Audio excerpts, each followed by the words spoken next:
Hello, this is Nick, also known as Despair Muffin, and we are at Circus Circus. Look at this lovely ripped wallpaper. Just such a classy touch. We enter the room, and the first thing you see is the bathroom.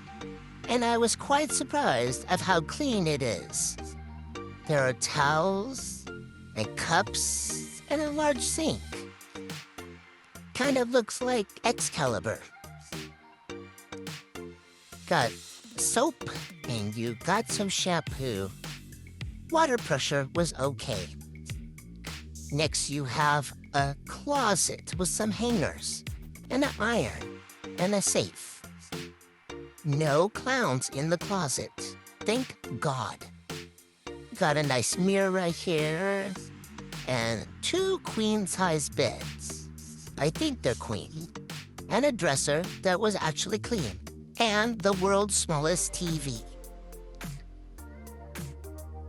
That is old and busted. We have plugs to plug our phones in. Maybe you can get some food. Artwork that's not clowns. Air conditioner. We have a slight view. Not too bad. And that's the tour of Circus Circus and my first time here.